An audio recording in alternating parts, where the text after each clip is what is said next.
C'est décidé, j'arrête l'immobilier, je vends tout.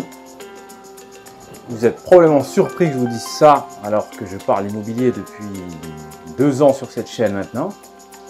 Mais ma décision est prise et sur cette vidéo, je vais vous dire pourquoi. Vous allez très vite comprendre. On se retrouve après jingle. Go, bismillah.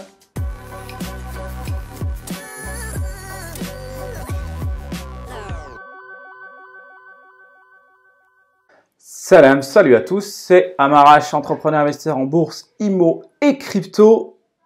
Aujourd'hui, jour de vérité.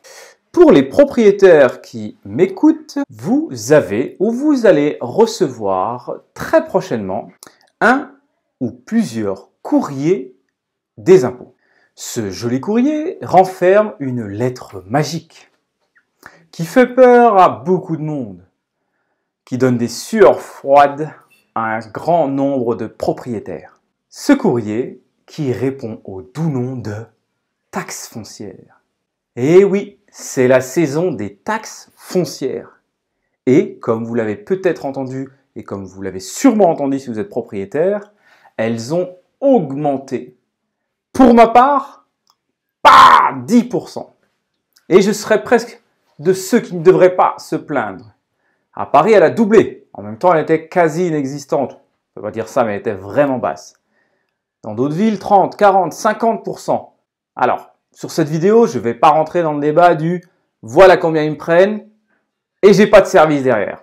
Ce n'est pas ce qu'on cherche ici. Ce qu'on cherche, c'est à avoir un bon mindset pour gérer un patrimoine.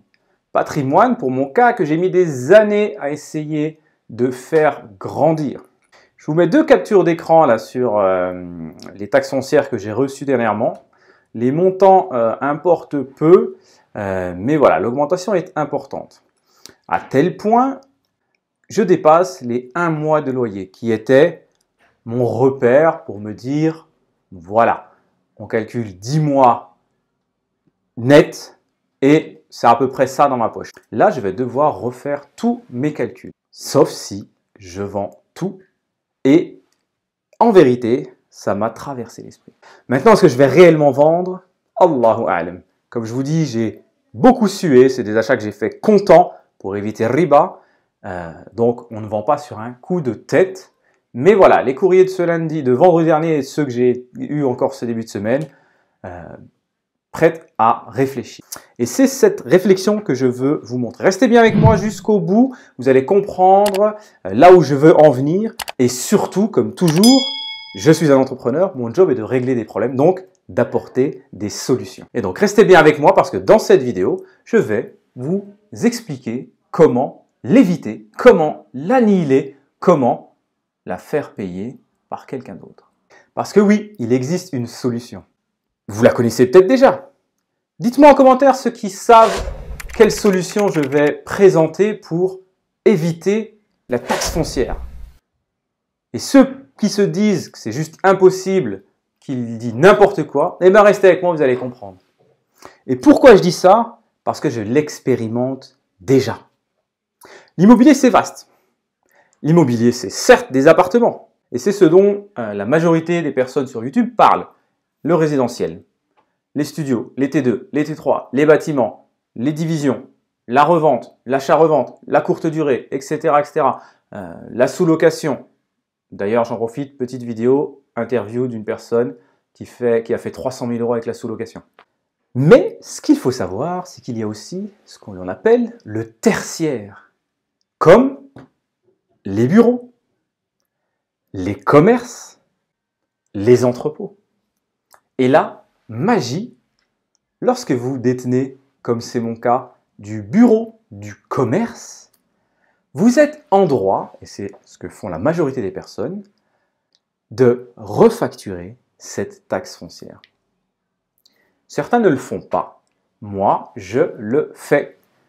Et pourquoi ça se fait? Eh bien, une des raisons principales, c'est que cette taxe foncière, qui est la CFE, bon, qui risque de changer encore, qui est une contribution foncière des entreprises, moi je ne suis pas sûr du terme, mais elle change de toute façon, elle est aussi basée en grande partie sur le chiffre d'affaires de l'entreprise.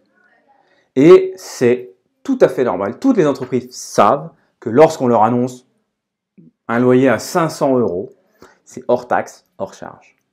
Plus 20% pour les taxes, la TVA bien sûr, et hors charge, c'est les charges donc, comme on a dans le résidentiel, dans les appartements, mais c'est aussi la taxe foncière. On reçoit la taxe foncière, on la rajoute à la facture, on l'envoie, bing, paf. Voilà, sur une taxe foncière que je n'ai pas mis en pièce jointe, il y a 1 200 €. C'est la société qui loue mes bureaux qui va s'en acquitter. Pour mon local commercial, pareil, c'est le locataire qui va s'acquitter de cette taxe foncière. Et donc voilà, c'est une solution plutôt simple pour ne pas avoir à la payer. Donc, elle continue d'exister, mais elle ne va pas être payée par l'entreprise. Et comme ce gouvernement est plutôt pro-entreprise et pas forcément très pro-propriétaire, c'est une très bonne solution. Donc, lorsque je vous dis je vais tout vendre, en effet, j'envisage de vendre tout ou partie de mes appartements, mais pour mieux racheter des locaux commerciaux, des bureaux, des entrepôts, par exemple. Donc, dites-moi en commentaire si déjà vous avez compris mon raisonnement, si vous avez des questions sur le sujet, et surtout si je devrais suivre ce plan, à savoir vendre des appartements. Alors si je le fais, je ne vais pas les vendre tout de suite parce qu'ils sont loués, parce que le marché peut être éventuellement tendu. Après, je les ai achetés il y a un certain temps pour certains biens, à un prix défiant toute concurrence, donc je ferai une plus-value. Je paierai aussi de l'impôt sur la plus-value. Voilà, il y a des calculs, on ne fait pas ça sur un coup de tête.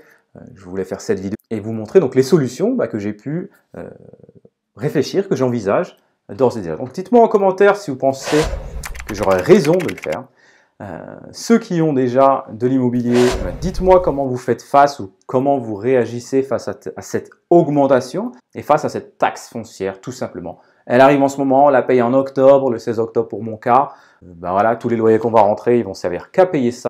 Donc c'est un moment un peu difficile à passer, mais ça veut aussi dire, n'oubliez pas que vous êtes propriétaire, que vous avez des biens.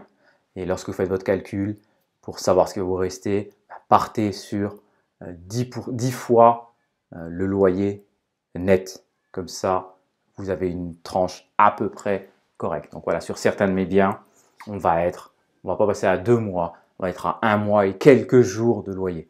Donc on est encore dans le raisonnable. C'est pour ça que la réflexion, ça ne peut jamais être sur un coup de tête. On parle de patrimoine, on parle de réajustement éventuellement. Ça rentre dans un patrimoine global avec de la société, ce qu'on appelle du private equity.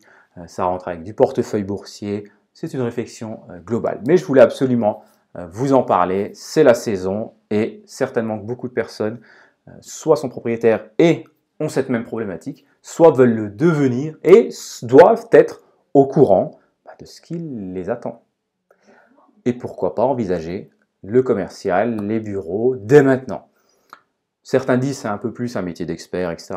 Oui et non. La concurrence n'est pas la même. On risque de se retrouver avec des grosses foncières, des grosses sociétés qui rachètent des bureaux à coût de dizaines, de centaines, même de milliers de mètres carrés.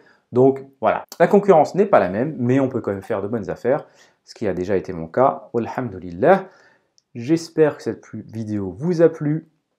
Bien évidemment, un petit like, un petit partage, un commentaire sont les bienvenus. Je vous dis à très vite pour une nouvelle vidéo. Inch'Allah.